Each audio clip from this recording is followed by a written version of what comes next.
For this segment, Ben and I are going to chat about Margaret. I've seen a couple of references to the two of you being called the odd couple of Australian art. So that particular characterisation has Margaret cast as a very senior stateswoman, a painter of delicate, feminine, beautiful still lives, befriending you, a young fellow unpacking aspects of masculinity and mortality. How diplomatic was that? In big bravura gestural swathes of paint. And yet, I think as these shows really elicit, there's undercurrents that connect the two of you really deeply. And even in the way that we look at a skull or even a Tirana as a still life, each being powerfully connected to the ideas of, say, Vanitas or Memento Mori, or the way that you've both been generous to a fault with friendships, uncompromising in your advocacy. It feels a bit like destiny that at some point two exhibitions of yours might also meet at the same place at the same time.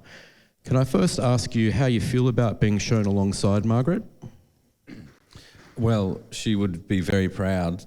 She would be astounded by GOMA, except as I said last night, she'd be looking for the smoking room, which I suggested to the staff they could call the Margaret Olley room. It's huge for me. I've known Simon a long time. I've known Lisa Slade, who's the curator of the show, for a long time. It doesn't feel real. I still feel like that 19-year-old trying to talk my community into letting me go to art school. And I pinch myself every day. And this space, every city in Australia needs a GOMA, in my opinion. You're very kind.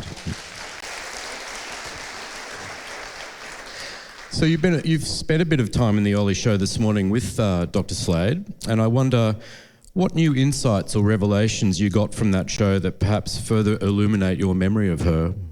It's funny, Lisa, as we walked in to the show, Lisa said it's time that Olley was remembered properly with a thorough retrospective of her work, and this will be it. And I thought, what do you mean? And I thought I knew Margaret's work pretty well. But there's so much work in that show that I didn't know about. I've seen one of the paintings of the young Indigenous women from the 60s, which are extraordinary works. She was a very poor young woman trying to make her way. By that point had made a decision that she couldn't have a husband and had to forego children just to keep her practice going, which is mind-blowing for us now. I mean, some of the greatest painters in Australia, Del Catherine Barton, can have both, of course. But she befriended these young Indigenous women who were being brought off country to be trained to be house staff in Brisbane. And she made portraits of these young women and paid them to sit for her. And I just know that Margaret, who she was, and there was questions about whether this is taking advantage of these people, Margaret treated everybody with love. She was warm and generous. And for people who were marginalised like that, Margaret was there for them. And funnily enough, the group that she stood up for most of all was artists like myself. I don't know that she thought we were marginalised, but you could argue that we are in this community at times. Probably even more so today, right?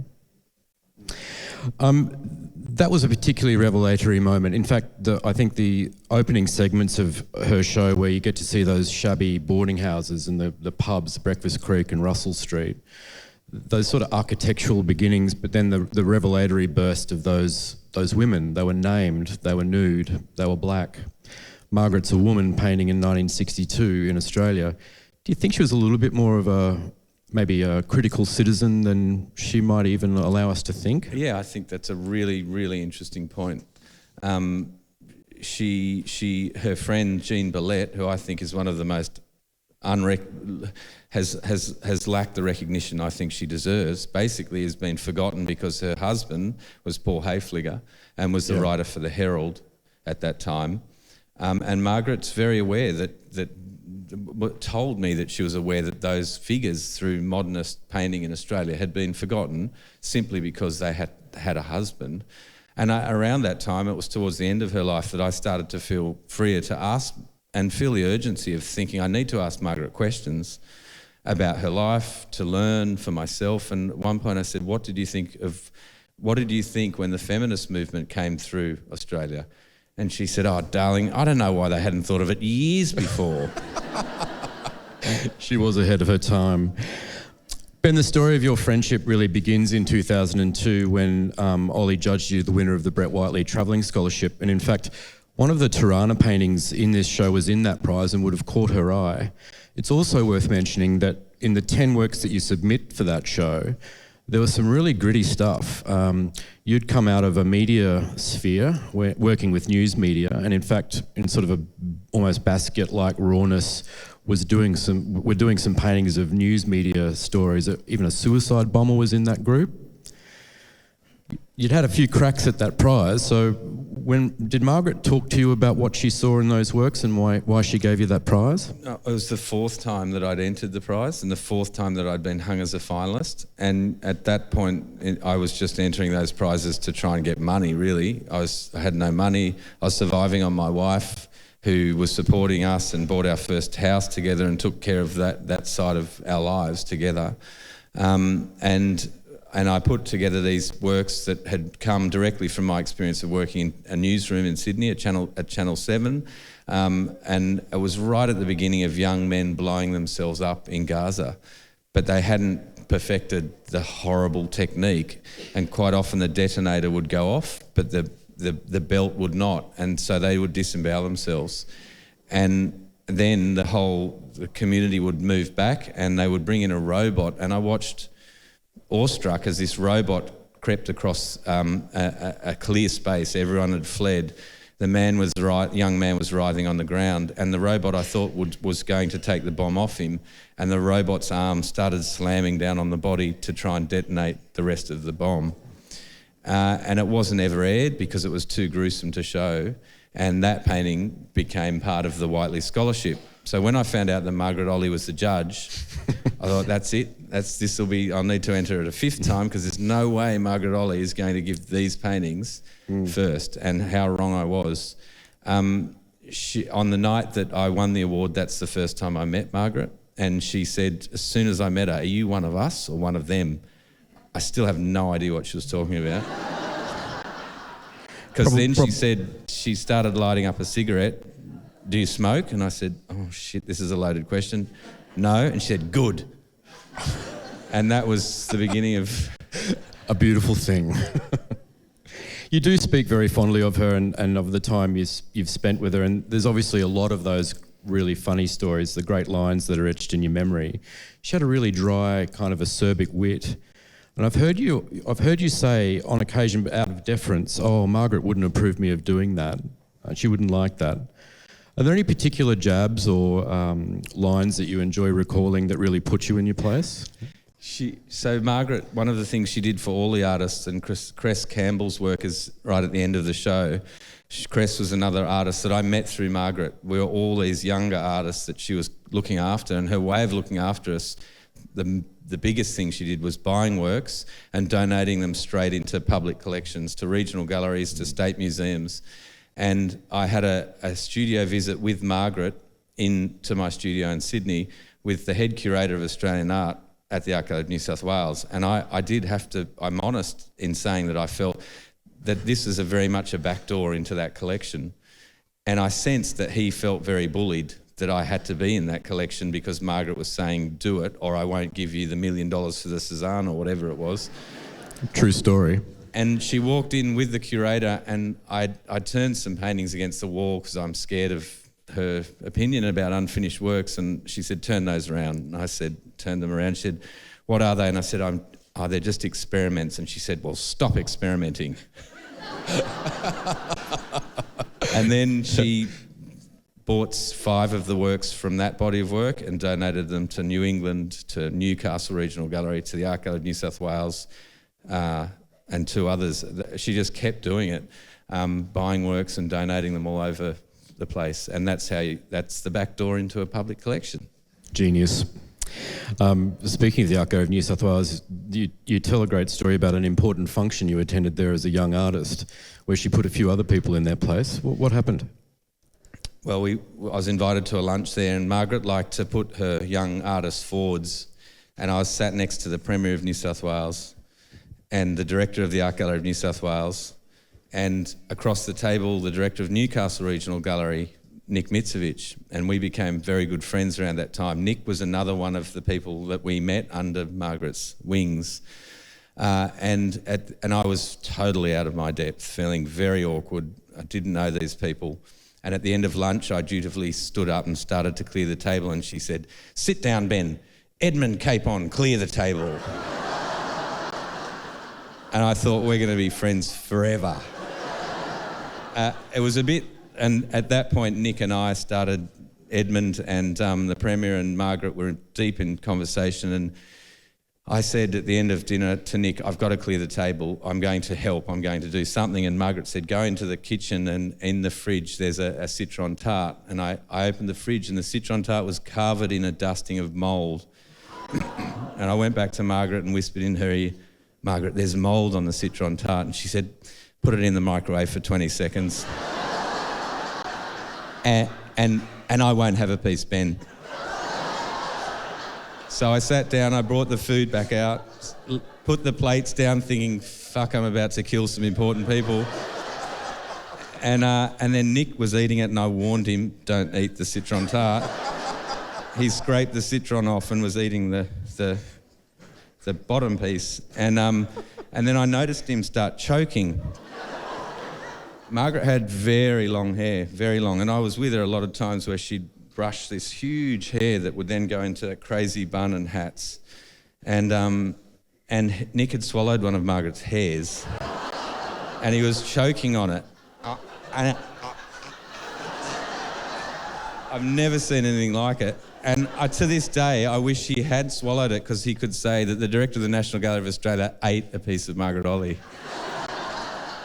At that point, Margaret looked at the two of us. I was giggling, and the look in her eye was, you giggle once more and you're out the door. No one's going to argue with her. On a more serious note, in the current edition of QAGOMA's Artlines magazine for members, Barry Humphries wrote a terrific little memoir, and he suggested that Margaret had ultimately found what so few of us have been able to discover, that the antidote to depression is a concern for others. So along those lines, and elsewhere I read recently that in Canada, the CEO of the National Theatre School believes at the moment humanity faces a critical empathy deficit, and that the arts have a real responsibility to help equip our world with the tools we need to deal with our most complicated problems. It strikes me you're in a strong accord with Olley and the notion of an empathy deficit in sharing and really acting and being concerned for others.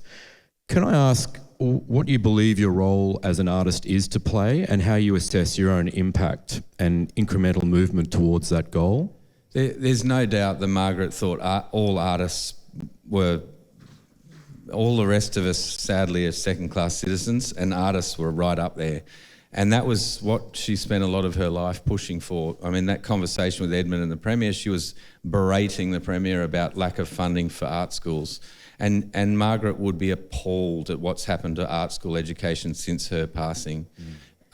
It's critical. It's endangered. Visual art education, followed closely by music education. Some of the biggest music auditoriums are under serious threat in this country because of a lack of funding for those courses.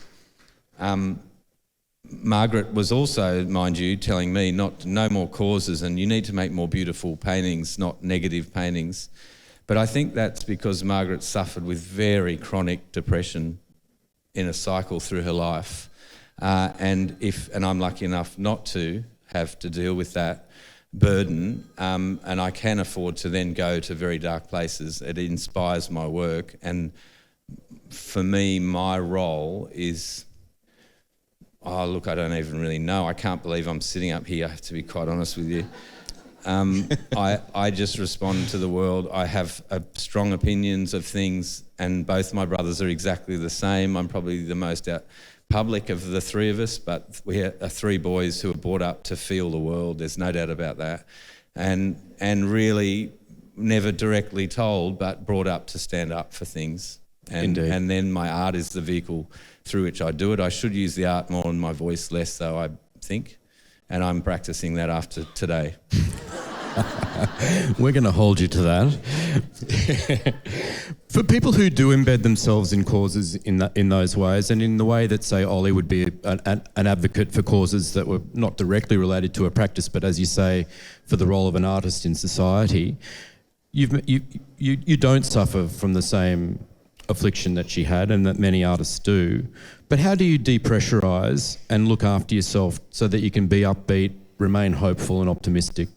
I think I'm like Margaret. I'm a pretty healthily cynical optimist. Yeah. And I go to my studio.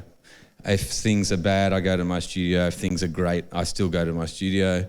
And so no matter how dire, no matter how angry, no matter how grief-stricken, the best way for all of us, I believe, is to make something, is to be creative.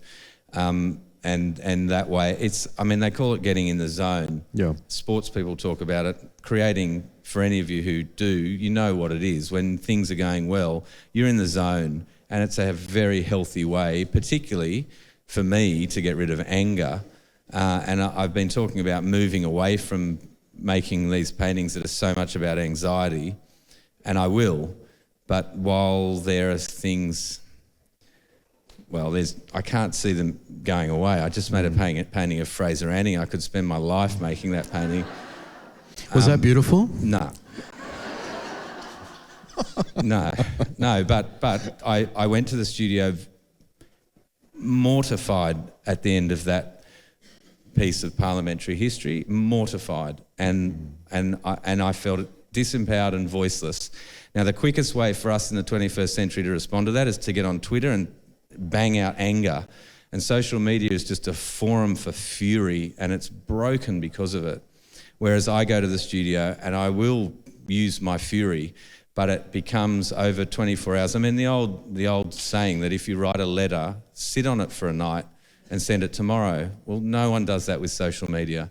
No one sits on a tweet. It's gone that instant and riven with anger. But I can then make a painting, and I want to understand my subjects. I don't blame people for the way they are. People are a product of their upbringing and their community. And the questions for us about those people that we don't see fitting in or causing damage and harm, the question more should be less anger towards them and more trying to understand the root of that person's madness. In 2011, you really Fraser Anning's not here, is he?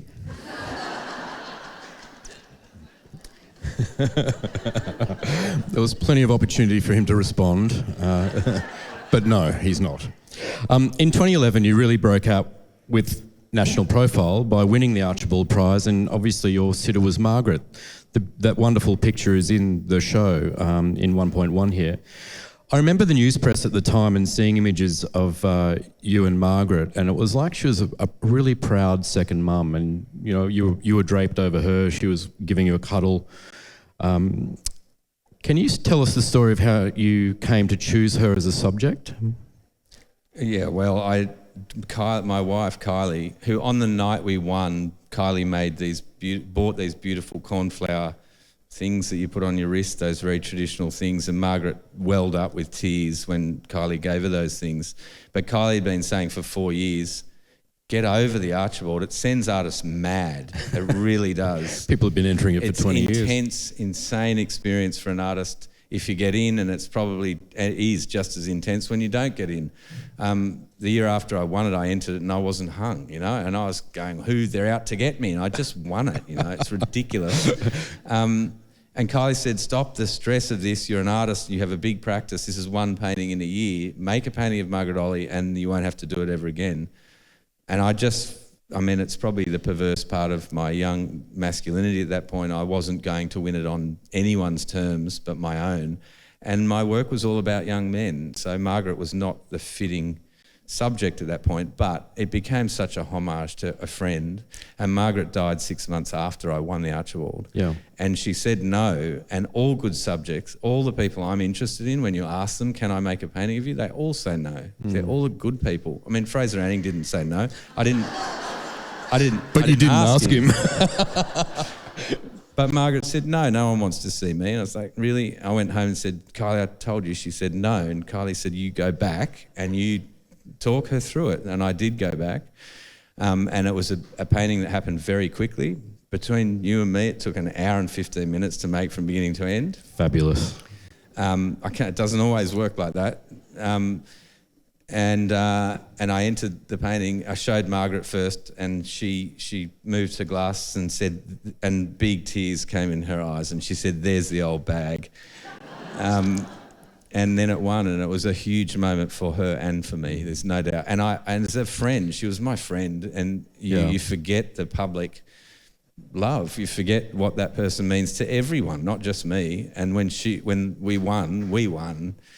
It was such a huge thing for her at the end of her life. An amazing experience. It's a very feminine work, really. I think it's characterised in your practice with a lot of fine lines, and actually the lack of work in it, if in one sense, the spaces in between. There's a lot of room to interpret her. How did you ask her to pose? Did you? I thought she had a wicked sense of humour. I asked her if she'd pose naked. But I was serious. I thought, I wonder how far I can stretch our friendship. And she said no. She actually said, "No, piss off, Ben." But then during the portrait sitting, she ended up in St Vincent's Hospital, and she was sick. Things were going wrong with her body, and the painting really was about that frailty of her body, the translucency of her skin, but that unbelievable strength she had right till the day she died. Yeah.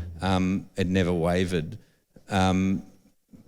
I went into St Vincent's Hospital to see her, and obviously, what does people give Margaret Olley when she's in hospital? Oh my God, I've never seen anything like it. But you couldn't smell the flowers because all you could smell is cigarette smoke in St Vincent's Hospital. Yeah. And I walked in, and I was still making the painting, and she kept going on about me asking to do it naked, telling everyone, he asked me to do it naked.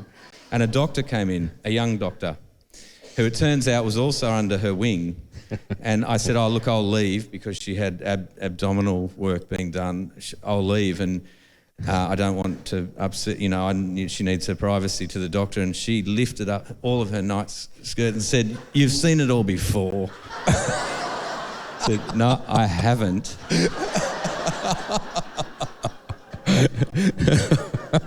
And the look on the doctor's face, I knew Margaret pretty well. The doctor was like, what is going on in the art world?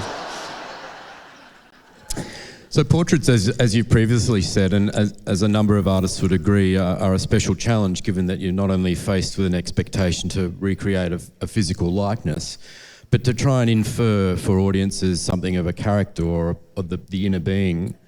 Thinking about the big mural that we're sitting alongside here in 1.2, and the series of sketched line works, you've cast chalk vessels at the bottom of the edge there. You've actually used those vessels to draw those images, and some of them are broken. So what are you putting in our mind's eye for us? When you're asked to make work on a wall that big, yeah, you need to. I book in to see my therapist. It's ridiculous. Are you kidding? If you have a look at the wall out there, and then to say that it's on the outside of Margaret's show. For her closest friends, we joked for a few years after she'd gone that one of us would be struck by lightning for speaking ill of Margaret. And I always imagined that if she's in heaven, she would be telling those people what to do, and in control of the lightning. And so it's a homage to a friend, but it needed to be huge because of the wall, but also because of the person. But I also felt that it could be quite translucent and only just there. Yeah. In her life, she would give us, towards the end of her life, she was starting to get rid of things in her home, and she gave me objects, which I cast in chalk and actually used her objects to draw from my original drawing book. There was 4 drawings that I made on the first sitting with her, and I transcribed those onto the wall with her objects. I would encourage everyone to have a good look and to stand in front of those works. They're actually from the notebook of sketches that you did for the Archie. And in it, you'll see her beloved hat. You get a sense of someone looking at you, not necessarily down on you, but there's that fabulous raised eyebrow, that critical citizen. I didn't notice the raised eyebrow until I had made those drawings, and then realised when she'd look at you with that eyebrow raised. and you look at photos of her, it was just the way she was. Indeed. I think going full circle like we just did on Memento Mori and Vanitas is a nice way to leave this. Thanks, Ben. Thanks for having me. Thank you.